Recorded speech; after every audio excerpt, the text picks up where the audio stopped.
दोस्तों present time में stock market में निवेश करने के कई विकल्प मौजूद हैं। उन्हीं में से एक विकल्प है ईटीएफ। तो दोस्तों आज हम ईटीएफ के बारे में ही डिस्कस करेंगे, जिसमें ईटीएफ की संपूर्ण जानकारी शामिल होगी, जैसे कि ईटीएफ क्या होते हैं, ईटीएफ कितने प्रकार के होते हैं और ईटीएफ कैसे काम करते हैं।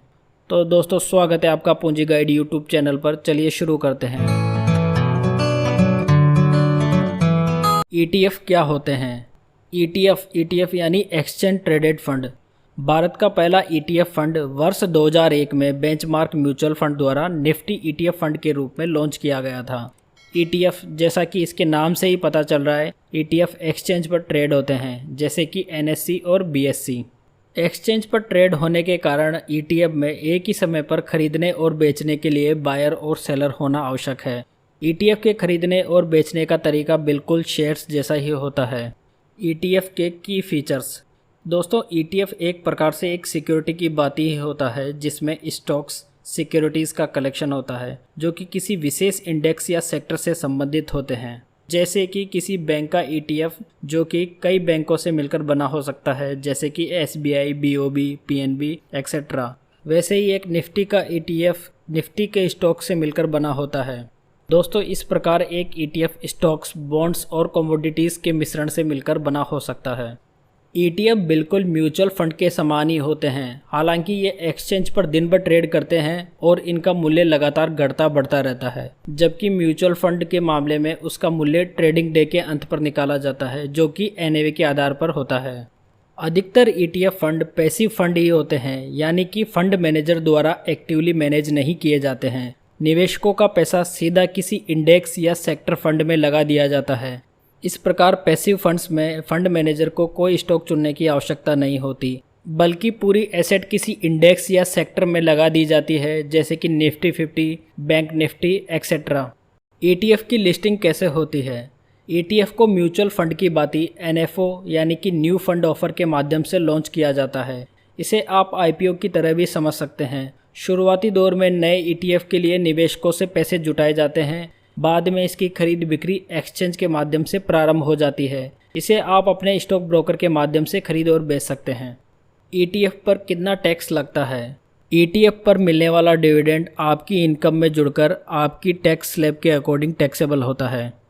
ईटीएफ पर टैक्स दो कैटेगरीज में डिवाइड है। पहला इक्विटी ईटीएफ, इंडेक्स ईटीएफ और सेक्टर ईटीएफ, और दूसरा डेब्ट ईटीएफ, गोल्ड ईटीएफ और इंटरनेशनल ईटीएफ। अगर आप इक्विटी ईटीएफ को 12 महीने से अधिक होल्ड करके बेचोगे तो आपको 10% की दर से एलटीसीजी देना होगा। यह टैक्स आपके 1 लाख रुपए से अधिक के गेन पर ही लगेगा, जबकि डेब्ट ईटीएफ के मामले में एलटीसीजी 36 महीने या उससे ज़्यादा रखने पर ही देना होता है, जिसमें एलटीसीजी की रेट 20% होती है। वहीं इक्विटी ईटीएफ के मामले में अगर आप 12 महीने से कम अवधि में ही अपने इन्वेस्टमेंट को बेच देते हैं तो आपको 15% की दर से एसटीसीजी देना होता है।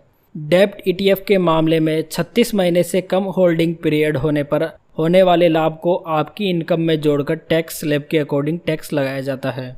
Types of ETF. सबसे पहला ईटीएफ है इंडेक्स फंड ईटीएफ। आपने इंडेक्स फंड का नाम तो सुना ही होगा, उसी का मिलता जुलता रूप है index fund ETF. Index fund ETF एक पैसिवली मैनेज फंड होता है जो कि किसी विशेष इंडेक्स को फॉलो करता है। इंडेक्स फंड ईटीएफ का मुख्य उद्देश्य किसी विशेष इंडेक्स की परफॉर्मेंस को ट्रैक करना होता है। यदि कोई निफ्टी का ईटीएफ है तो उसके अंदर निफ्टी के ही शेयर्स होंगे। सेकंड है बॉन्ड ईटीएफ। बॉन्ड ईटीएफ भी एक तरह से बॉन्ड म्यूचुअल फंड की तरह ही होते हैं। बॉन्ड ईटीएफ का पोर्टफोलियो बॉन्ड से मिलकर बना होता है, जिसमें गवर्नमेंट बॉन्ड्स और कॉरपोरेट बॉन्ड्स हो सकते हैं, जो कि फिक्स्ड इनकम इंस्ट्रूमेंट होते हैं। बॉन्ड्स होने के कारण इनमें फिक्स इंटरेस्ट रेट रहता है, इसीलिए आपको बॉन्ड ईटीएफ में इन्वेस्टमेंट करते समय इंटरेस्ट रेट पर ध्यान जरूर देना चाहिए। थर्ड है गोल्ड ईटीएफ। गोल्ड ईटीएफ मुख्यतः गोल्ड बुलियन में इन्वेस्टमेंट करते हैं। गोल्ड ईटीएफ का मूल्य गोल्ड के मूल्य के अकॉर्डिंग ही ऊपर नीचे होता रहता है। गोल्ड ईटीएफ निवेशकों को आसानी से गोल्ड में निवेश करने का विकल्प प्रदान करता है। फोर्थ है sector ETF. Sector ETF sector fund की तरह होते हैं। सेक्टर ईटीएफ किसी विशेष सेक्टर या इंडस्ट्री के स्टॉक्स व सिक्योरिटीज से मिलकर बना होता है, जैसे कि auto sector, pharma sector, banking sector etcetera. अगर आपको ऐसा लगता है कि किसी सेक्टर में तेजी आने वाली है तो आप उस सेक्टर के ईटीएफ को खरीदकर उस तेजी का फायदा उठा सकते हैं। फिफ्थ है करेंसी ईटीएफ। करेंसी ईटीएफ वह ईटीएफ होते हैं जो निवेशकों को किसी फॉरेन करेंसी या करेंसी के पूल में निवेश ऑफर करते हैं। करेंसी ईटीएफ को भी पैसिवली मैनेज किया जाता है। इस प्रकार के ईटीएफ में करेंसी मूवमेंट के द्वारा मुनाफा कमाया जा सकता है। सिक्स्थ एंड लास्ट ईटीएफ है रियल इस्टेट ईटीएफ।